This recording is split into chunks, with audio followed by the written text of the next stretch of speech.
okay, yeah, great. I didn't realize that. Yeah. I mean, I saw you on one of the programs you did that. I didn't remember you did it every time. Okay, good. We need our collaborator. Can't tell if these folks are coming in or not.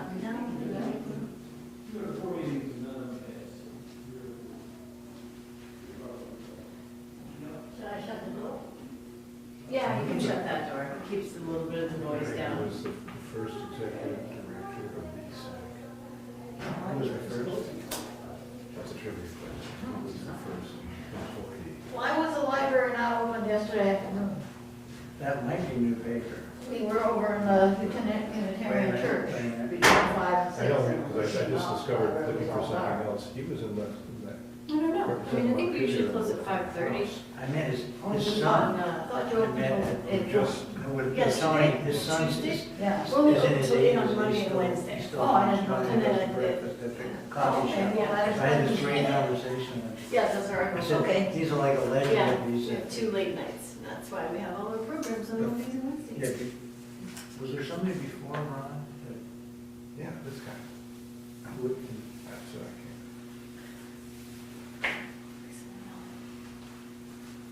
We all good back there? Yeah, okay. I should know that. Welcome, everyone. It's lovely to have you here at the Calicovered Library. Thanks to Orca Media for live streaming us tonight, and hello, everybody out there. We are delighted to partner with the League of Women Voters again for a speaker series, and glad to have you all here tonight. I'll pass it over to you. Okay. Good evening. Thank you for coming on the Night of Love in Montpelier. I'm Lynn Blackwell. I'm a member of the League of Women Voters. And just want to thank Michelle and the library for sponsoring our series for, I think, almost 15 years. And we really appreciate that. This is the fourth program in our series on electoral issues and democracy. Next month, we'll have a program on March 13th on mis- and disinformation in the media and in AI. The speakers will be journalist Dave Graham and Amit Kabe, hope I pronounced that right, a professor emeritus of computer information services at Norwich. But tonight we have Tom Little, who's going to give us his reflections on Vermont's legislative redistricting process. Tom lives in Shelburne, and he has practiced law in Burlington since 1980. His resume is amazing. It is filled with a tremendous amount of civic participation, beginning as serving as town moderator and on the local zoning board, to his representation of Shelburne in the Vermont House from 1993 to 2003. He became chair at that point of the House Judiciary Committee. He's also served on many numerous nonprofit boards, including VSAC and various commissions. But especially for tonight's program, he served as Vermont's Legislative Apportionment Board from 2021 to 2022, the session in which we reapportioned the Vermont legislature just recently. So I'll turn it over to Tom. Thank you very much, Lynn. It's a pleasure to be here with you and those watching from afar. When I started in the House of Representatives, it was actually in 1992 because the person who represented my district at that time had resigned in 1991 after the 1991 session. And it was a very tumultuous period of time because that's when Governor Snelling passed away that summer and Lieutenant Governor Dean became governor. So that the process of replacing that House member with a new one took perhaps longer than it might have, but I was appointed and started in January of 1992. the month where the House started taking up votes on redistricting. So I participated as a House member in redistricting in 1992 and again in 2002. And I served as the apportionment board chair in the 2012 period after the 2010 census and again in this last cycle. I should add that when I was in grammar school in Burlington, the UVM Extension Service, which at that time was running educational television, at least in my part of the state, had a very interesting focus for civics classes on reapportionment, redistricting, because it was in the early to mid 1960s that everything changed. There was a sea change in the law when a number of federal courts and the Vermont Supreme Court made rulings that said the Vermont structure of representation, particularly in the House, but also in the Senate, was unconstitutional because it didn't guarantee substantial equality in voting rights. As many people know, up until that point, every single town in Vermont had one member of the Vermont House. So there were 246 towns, and I love Vermont. There's a few gores and unorganized towns that are hiding around, but 246 House members, one per town, which included, for example, there was one member from, I don't know whether it was Londonderry or Stratton. Stratton, I think, had 37 residents. They had one member of the House. Burlington had 36,000 residents and had one member of the House. So it was in the 60s that the court said, can't do it that way anymore. And that led to a sort of a 6-year period of an initial try at redistricting. There was one series of special elections where the legislative session had, for 1 year, had one body of members, and then the next year they had voted on a new one. So it took a few years to transition to it. You can imagine the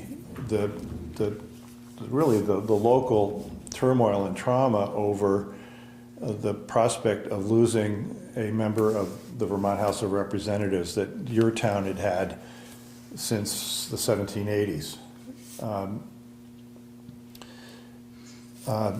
It was as early as the 1830s that some in Vermont were concerned that there wasn't equal representation in the House. The Vermont Senate didn't come into being until 1836, so Vermont was had a unicameral legislature until then. But in the 1830s, there was concerns that the House was not equally apportioned. And when the Senate was created, it had a version of proportionality to it, in that every county got one senator, and then some counties with more population got additional senators, and it wasn't based on strict arithmetic, but it was at least an acknowledgement that equality of voting rights mattered. And every so often over the next 160 years, there were efforts made to reapportion the House that failed, because the people who had to vote on it were the people in the House who were not inclined to vote themselves out of office. But once proportional representation became a reality, the legislature created the Legislative Apportionment Board. And it's a 7-member board. It's got an interesting composition. Each of the 3 major political parties, through their own party process, chooses a member of the apportionment board. So that's 3. The governor appoints one member from each of those three parties, and the governor has complete discretion in how that choice is made. And then the Chief Justice of the Vermont Supreme Court appoints the board's chair, which is what I became. It's a public body. The apportionment board's meetings are open to the public, and its records are public. And we had a reasonably good geographic dispersal of the membership. We got started when we were asked to. The apportionment board generally gets appointed the year before the census happens, so they can start to get organized and so forth. And then when the census results are delivered, which is supposed to be in March, roughly every 10 years, we get to work. With respect to the 2020 census, it was late, significantly late, so that instead of getting the results in March, we got them, I think, in August. And there's a very tight turnaround because the legislature, the law requires us to deliver our report and recommendations to the legislature, I think, in November, because the legislature only has one session to grapple with it and get it done, so that by that November's election, actually the August primary, the new districts are in place, and the Secretary of State and all the town clerks can get organized for those elections. And the apportionment board makes recommendations to the legislature. There are states, I think there are 7 states that do redistricting by a state-established independent commission. I think it's California is the one that comes to mind. Most of them are out west. Minnesota is one. And that entity, that state-established body itself makes decisions that are binding on the legislature and on everyone else in those states. However, they are subject to litigation, and litigation often ensues.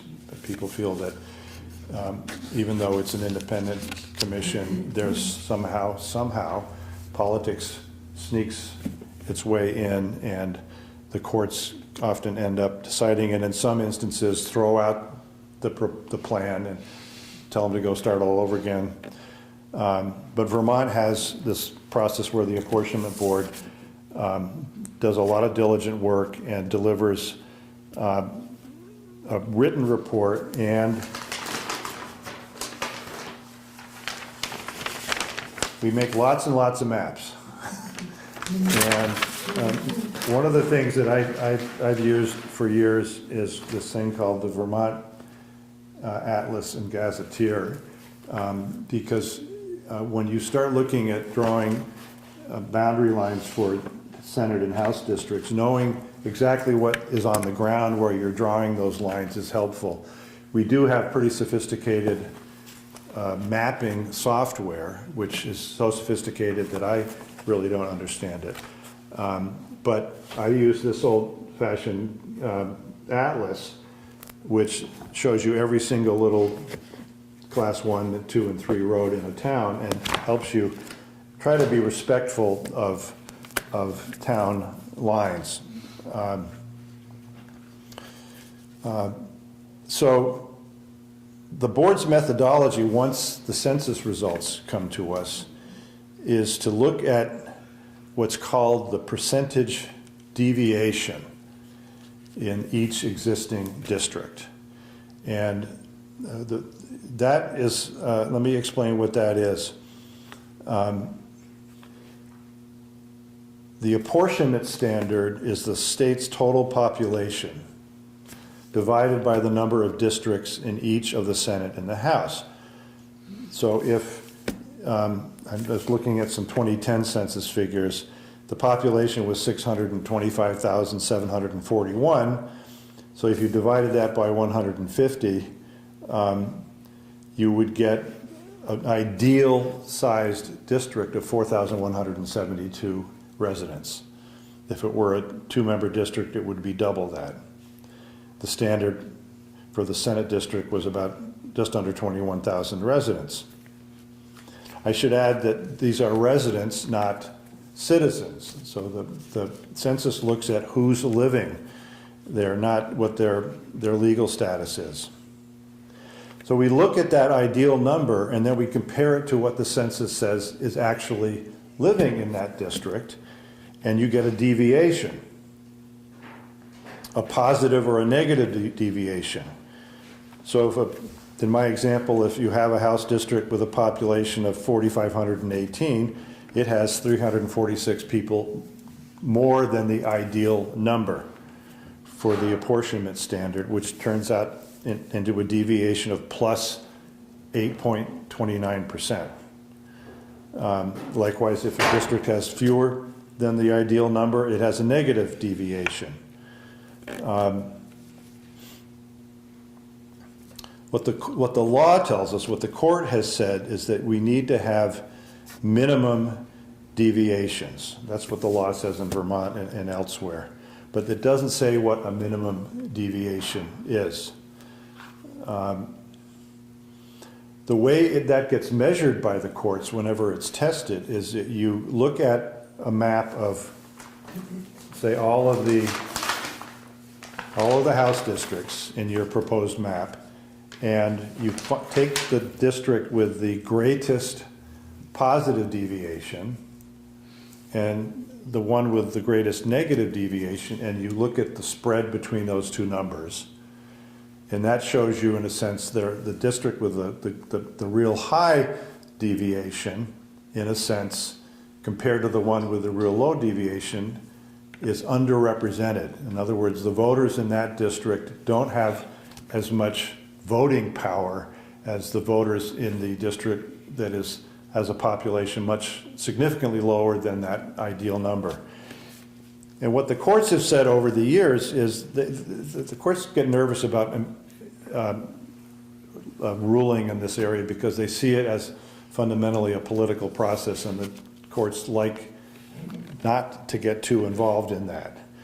But they have said over the years that a plan with something somewhat greater than 16% overall deviation may be problematic.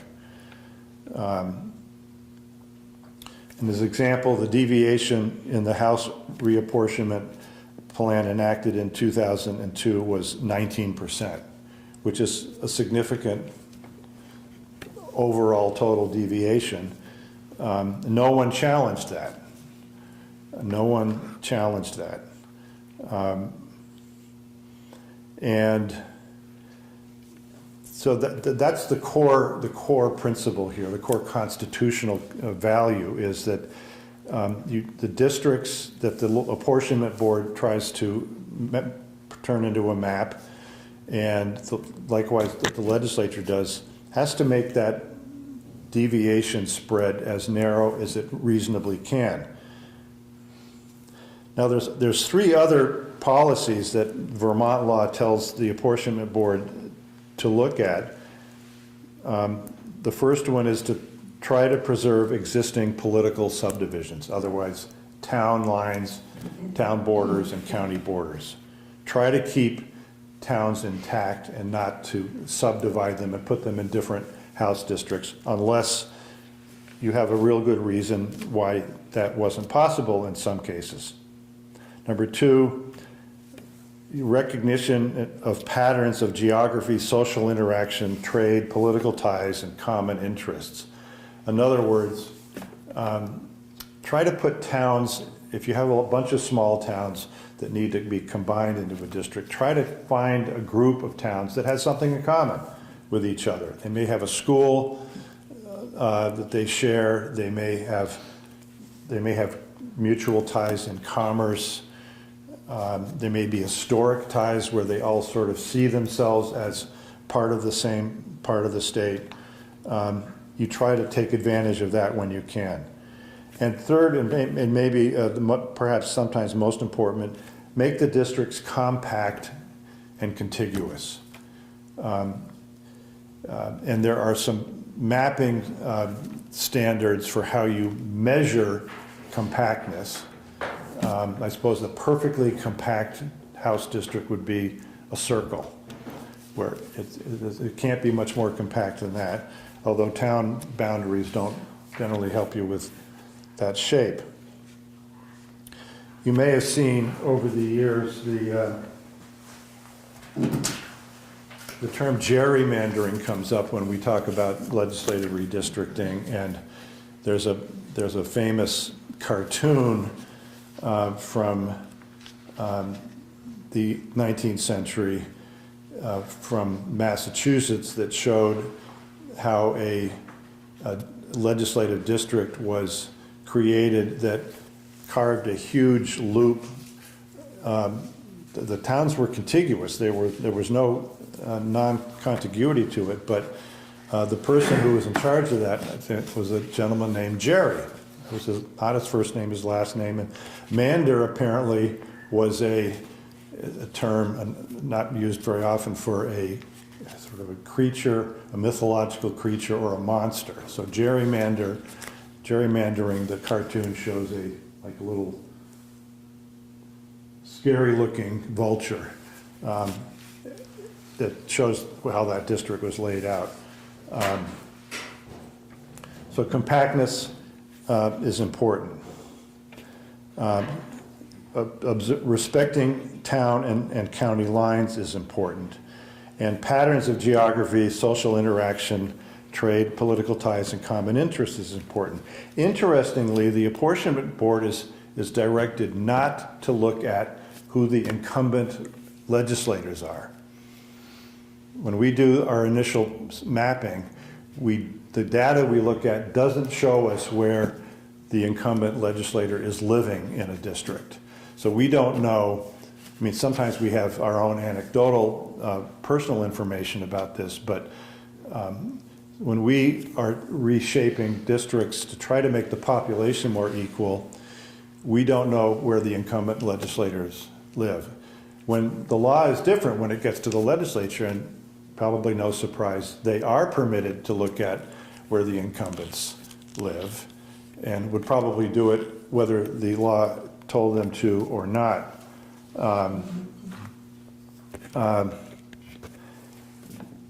Gerrymandering tends to come in two basic forms. One is called cracking and the other is called packing. And one of them is where if you have and this can be racially based on racial bias. It can also be on political affiliation. If one strategy is to put all of a certain group of people into one district so that they may control that district, but they don't have a chance to be an influence in any other district. The other is to take that group, whether it's Black Americans or Republicans or Democrats, and spread them around in other districts so they are a minority in those districts and cannot elect somebody. But the Vermont Apportionment Board doesn't look at incumbents, and I think that's a healthy thing.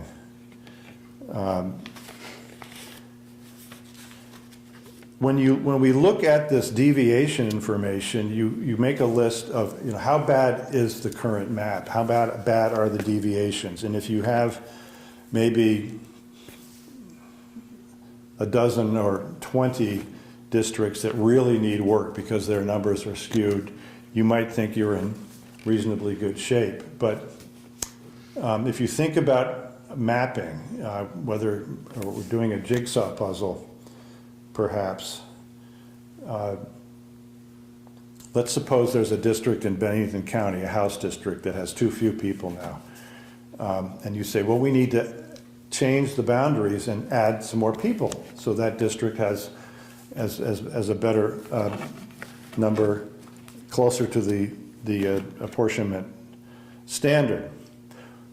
So you do that. Well, you've now affected the population in that district that you took those people from. And that may now create a population problem in that district. So you say, well, okay, we'll go to the next district over and take some people from that and put them in this district. And that can cause a ripple effect. And what you find in doing this mapping is you do dozens, if not hundreds, of iterations of these maps, trying to find something that, at least from my perspective, does as little disruption to the existing map as you need to, while still achieving the substantial equality of population across all of the districts. And that is quite a challenge. When the apportionment board gets to a certain point in its work, it sends the tentatively proposed maps out to the boards of civil authority of all of the affected towns and says, tell us what you think. And the boards of civil authority in towns affected by the same proposed new district are allowed to get together and meet and talk about whether they share the same concerns, and then their feedback comes back to the apportionment board to help us decide whether we can make any improvements in that help satisfy the local concerns.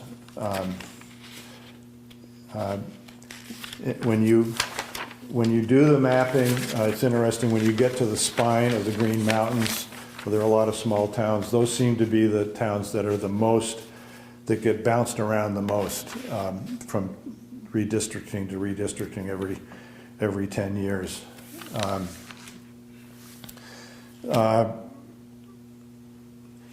One somewhat of an aside, and I mentioned before we got started here this evening,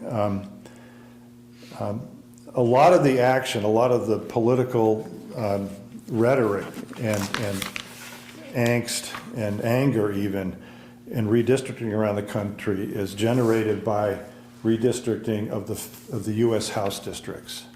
Now, that's something that we don't have to worry about in Vermont because we only have one. But until 1932, we had 2 U.S. House districts.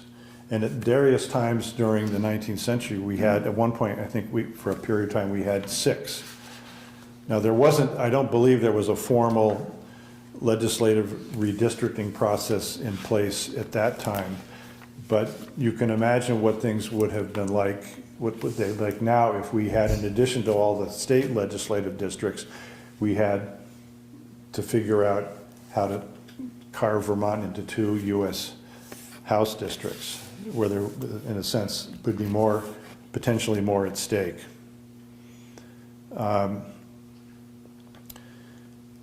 Once the apportionment board ponders all of that response and concerns from the towns and issues its final proposed map to the legislature, that's when it goes to the legislature. And there's a committee in the House and a committee in the Senate that take the first swing at it.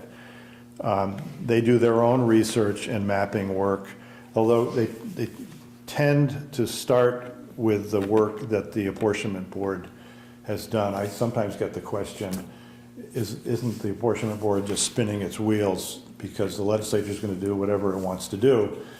And that is what the law allows, but in practice, the legislative committees seem to value all the diligent work that the apportionment board has done, and they prefer to at least start from that place as opposed to reinventing the wheel. And the legislative process also involves outreach locally to get information reactions to what the legislative committees think they want to do, and then they process that and ultimately have a final map that they vote on. The House, this is one of those rules that is sometimes honored in the breach. The House and the Senate are sort of supposed to not mess with each other's redistricting plans for their own house, but sometimes they do. I think it was in 2002 that each of the House started fiddling with the other one's redistricting plan because they didn't agree about something else, and that they settled that ultimately. There's been relatively little litigation over these final decisions by the legislature. Interestingly, if someone wants to challenge how a district has been laid out, that case goes directly to the Vermont Supreme Court. It does not go through the trial courts, in large part because there's not enough time. If the legislature enacts new maps and the governor signs the bill, let's say in May, the primary is in August and the general election's in November. There's not a lot of time to let that happen. There was one challenge in court in 2002 over Montgomery, went to the Supreme Court. 1992, Shrewsbury went to the Supreme Court. Shrewsbury had, for as long as anyone could remember, been in a House district on the west side of the Green Mountains in Rutland County, because it's a Rutland County town. And the final proposal in 1992 put it in a House district on the other side, on the east side, with Ludlow and maybe one or two other towns, and they weren't happy. And they went to court, and the Supreme Court denied their petition, generally finding that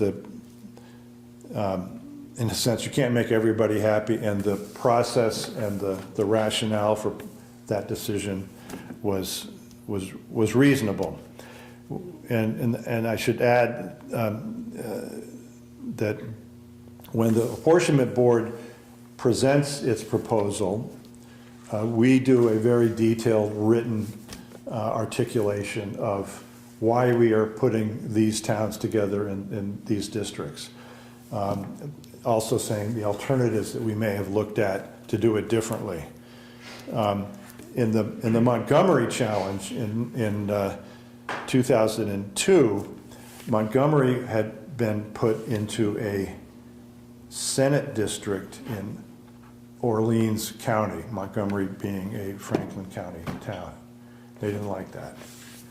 And the Supreme Court initially looked at it and said, you know, the legislature, you didn't really do a very good job explaining why you had to do it that way.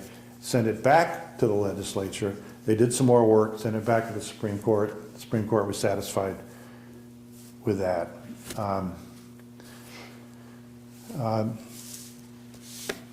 And then you have elections and new districts, and sometimes an incumbent will no longer be in the district that they had been in. I don't think that happens too frequently, but it can happen. And then you wait until the next census comes around. One of the things that I'm doing as the chair of the apportionment board is I've had some very preliminary discussions with the Secretary of State, and it's the Secretary of State's office that staffs the apportionment board and gives us our resources for mapping, is to see if there's anything we might do differently when this rolls around again. It's easy to kind of let everything slide, and you're saying, oh, we don't have to worry about that until 2029 or 2030, but that'll creep up pretty fast, and I'm planning on going to see the legislative committees next year with some suggestions about how to tweak the process, see what they have to say. I'll stop for a moment now and see if there are any questions or comments, and then I have some more to do, but I don't want to rattle on too long. So would anyone like to ask a question about what I've said so far, or about something I may not have said? Yes, sir. A comment you didn't make was who appoints you, because I think that's part of the success of this commission, is it keeps it non-political. It's not coming from a party. It's, the question is who appoints the chair of the apportionment board, and it's the Chief Justice of the Vermont Supreme Court. So you have the three political parties, and it used to be just the two political parties until the Progressive Party qualified to be considered a major party. It was a 5-member apportionment board, and then it's now a 7-member board. But you have 6 of the 7 members appointed by virtue of the political process. You're not allowed to be on the apportionment board if you're a sitting legislator. You're disqualified, which is probably wise. But the chair is appointed by the Chief Justice of the Supreme Court, and a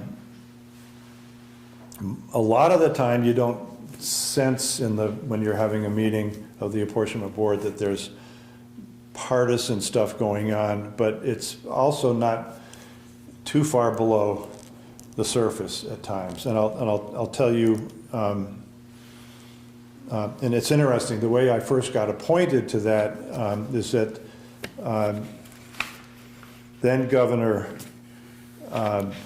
Douglas, someone in his administration had approached me to see if I wanted to be appointed to the Vermont Labor Relations Board. And I thought about it, and then I went and was interviewed by 2 or 3 members of the Labor Relations Board, and I thought about it some more, and the person from the governor's office called and said, well, what do you think? And I said, it just doesn't grab me. And she said, oh, okay, well, that's fine. Well, how about the apportionment board? Would you like to think about that? And I said, yes, I'd really like to think about that. And they contacted the Chief Justice, and all of a sudden it happened.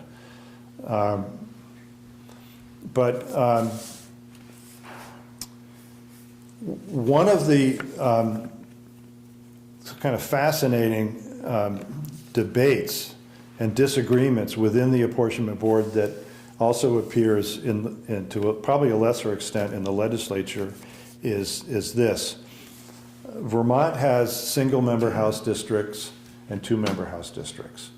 We also have single-member Senate districts, and we used to have, I think, 2 or 3 3-member districts, 1 6-member districts, and a number of 2-member districts. That's if you look around the country, that's very unusual. In almost every other state, all of the districts, Senate and House, are single-member districts, and not in Vermont. And there's a long debate, it goes back decades, over whether that's the right way to do it or not. I think it dates to, it's generated in part by how many towns we have in Vermont, how small many of them are, and this concern about not splitting towns. So in the last 2 times the apportionment board met, in 2012 and 2022, we finished our work, 2011 and 2021.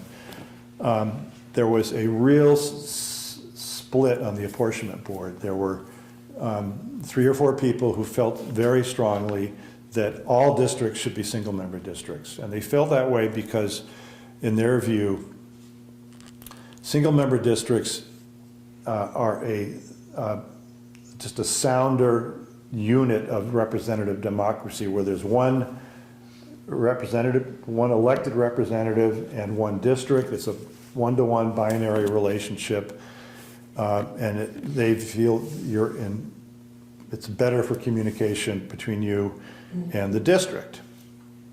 Then there are people who don't agree with that, who think that some of each is good, and some parts of the state, the 2-member districts work well. And in particular, well, let me back up. In both cases, in both of those two times, the apportionment board in 2011, a majority for the initial round, four out of the 7 members voted for a all single member House district map.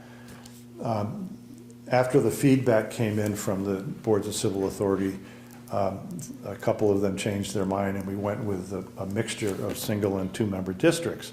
The last time around, the same dichotomy happened, and the map that was presented to the Vermont House was all single-member House districts. And what you do when you, I think there may have been somewhere in the high 30s of 2-member districts in Vermont.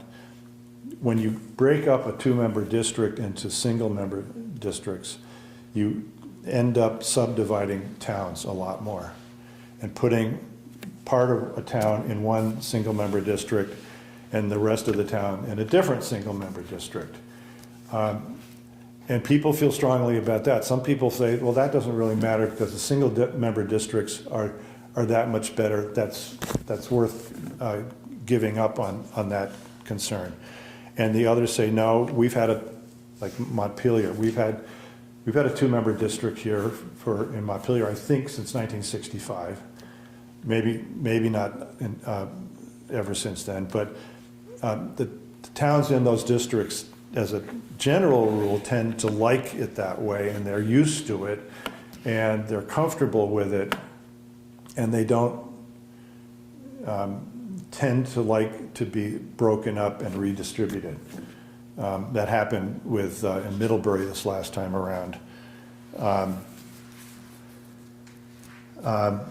Vermont law does not compel one way or the other, except the Vermont statute is explicit that both single and 2-member districts are permitted, and you have to follow these other standards about compactness and commonality of interest and trying to keep town lines intact.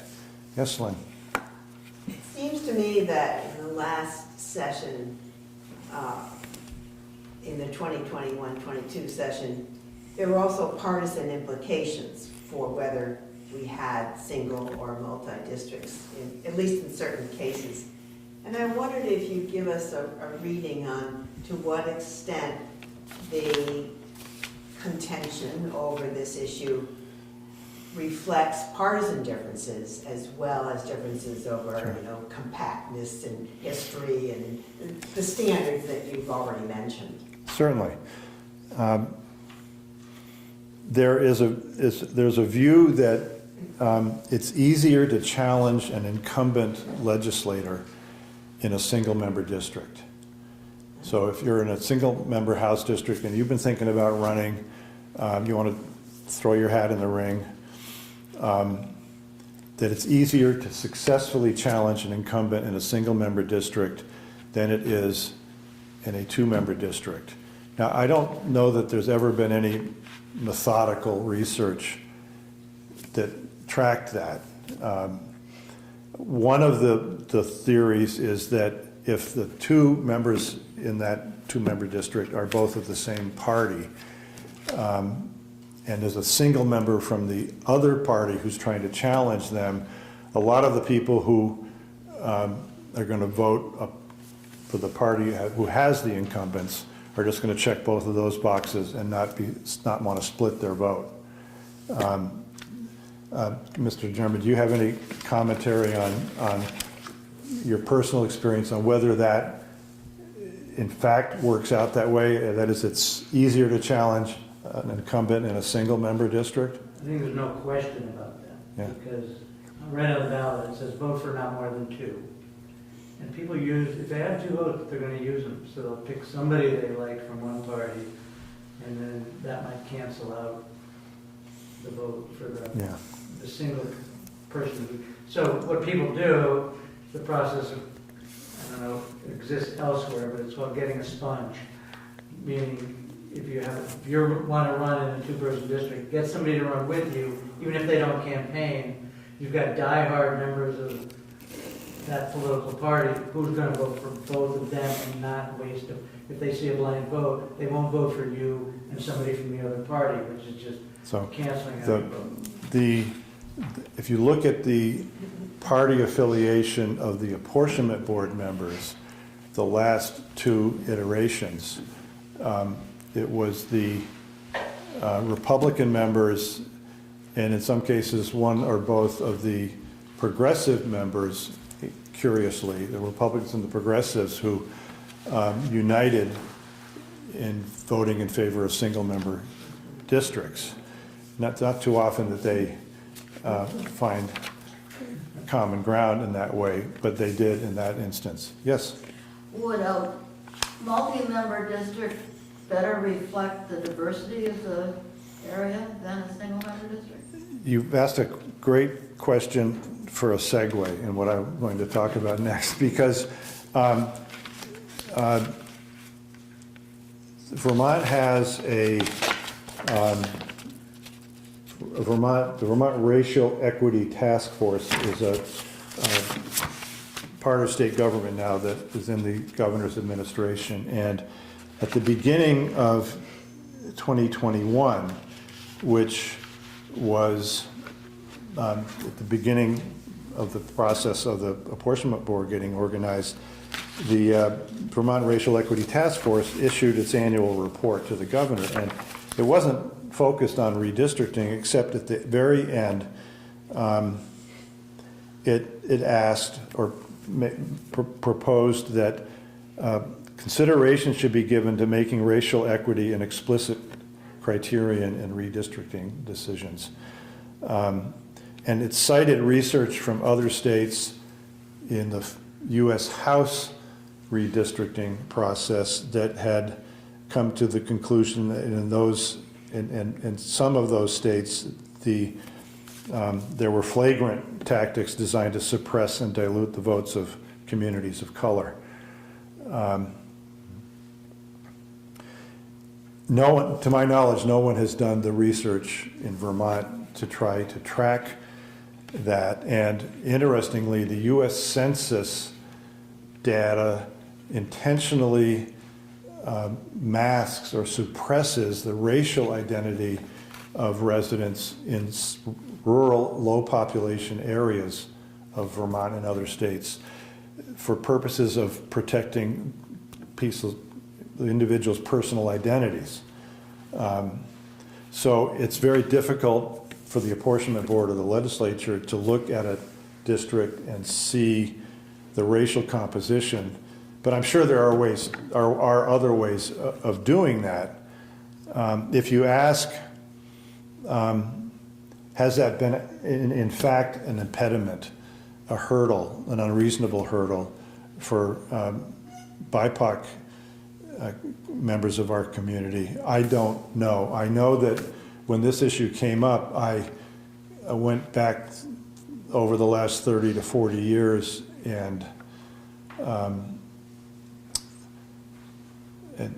identified the black members of the Vermont legislature. And I think and again, it was not methodical research, but I think in each case, the ones that I could identify had been elected in two-member districts, including Frances Brooks from Montpelier, Lenora Bright from South Burlington was in a two-member district. She was an early pioneer in that regard. So I think it's a legitimate question to raise, but and what you don't know is whether there were black Vermonters who chose not to run because they felt that there was no chance because of the way the district was drawn. We just don't know that.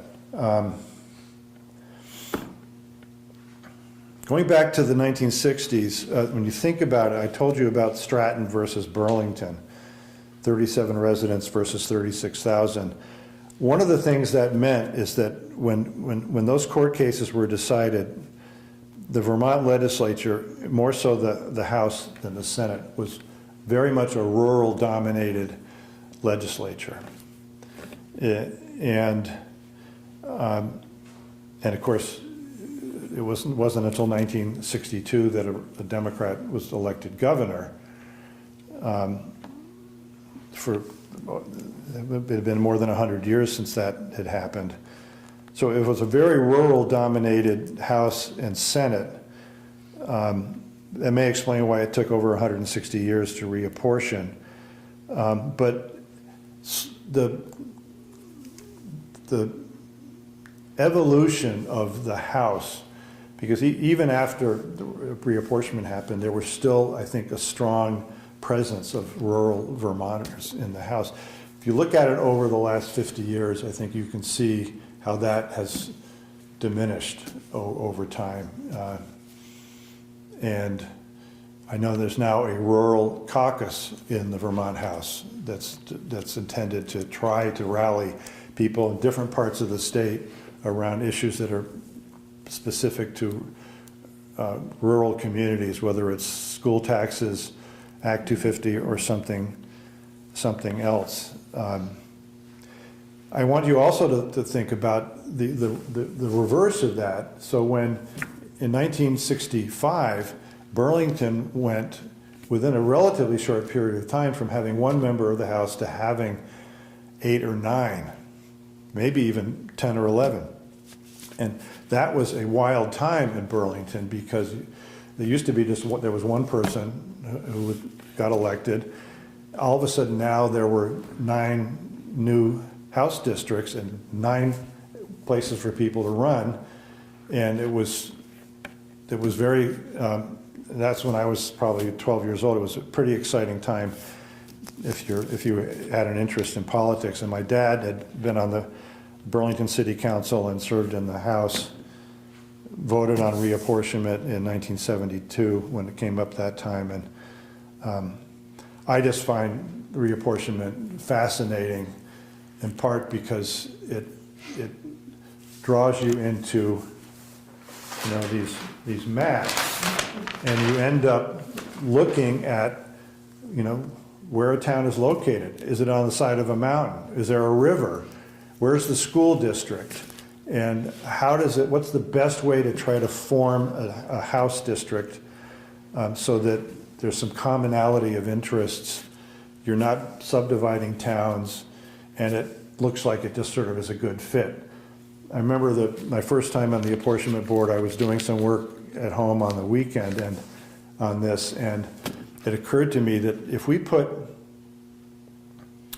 the town of Newbury in with Bradford, that would be a really good fit in terms of the population. And I was really proud of myself. And I mentioned it to somebody who lived on the east side of the state, and they said, "Oh, you can't do that. They hate each other. They've had a football rivalry between those two towns for 40 or 50 years, and it'll never work."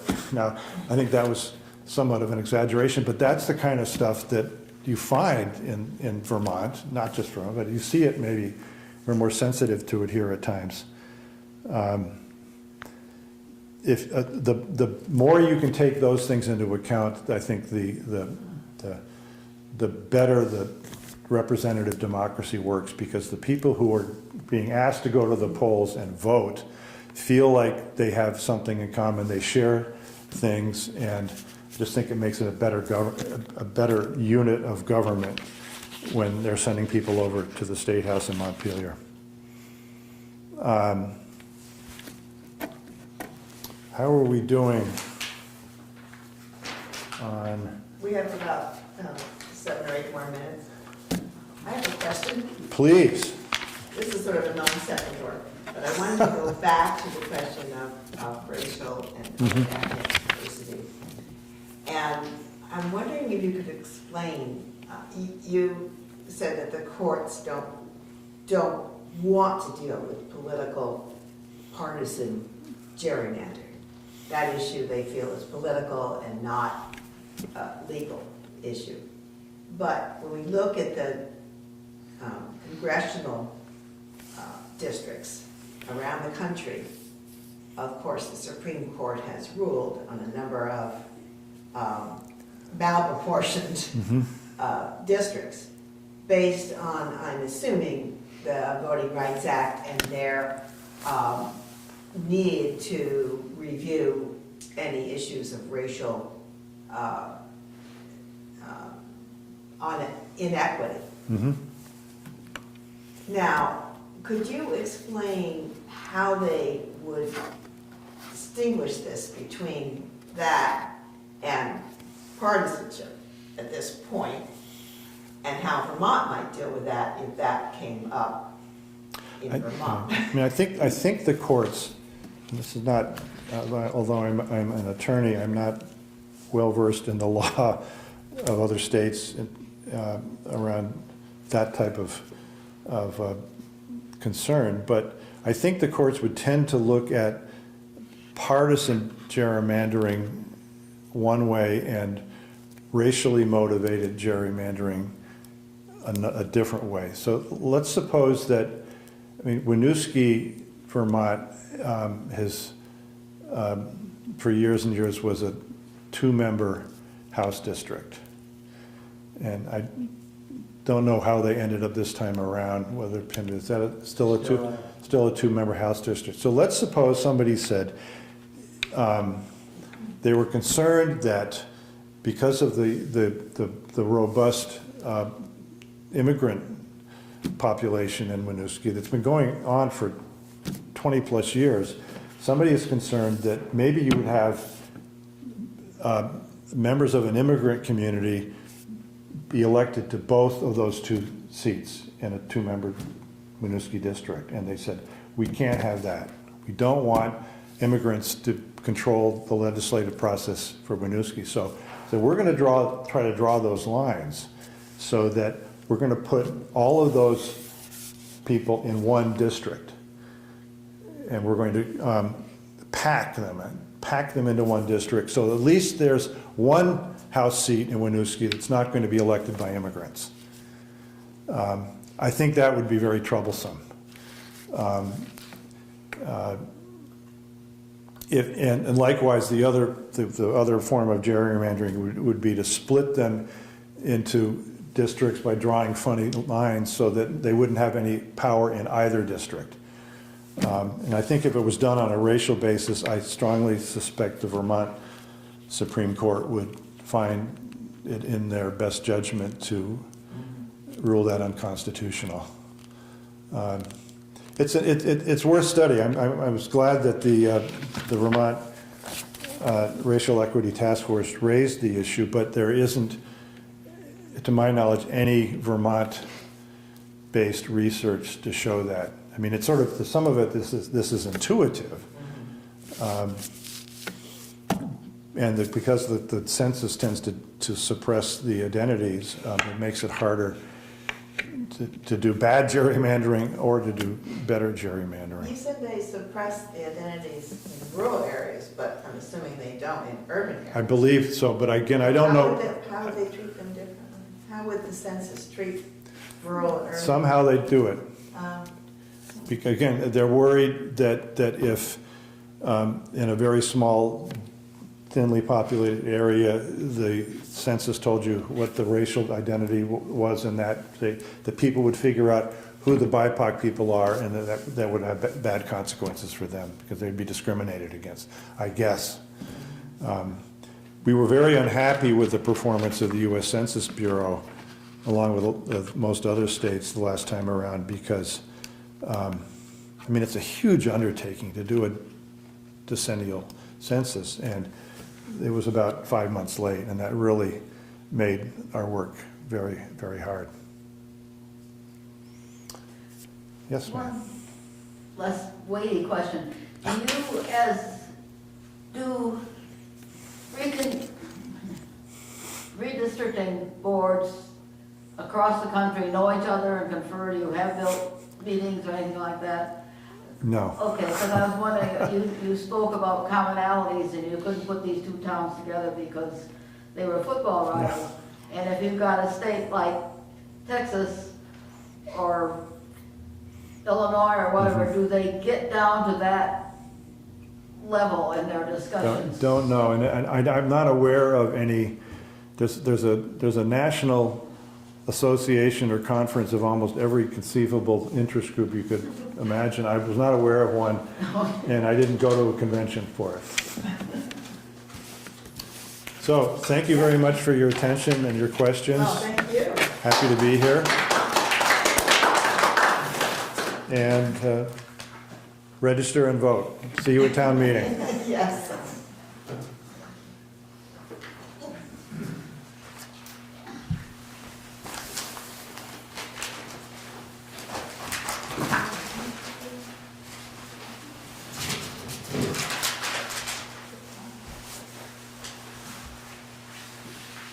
Well, thanks, Donna. You're welcome. Really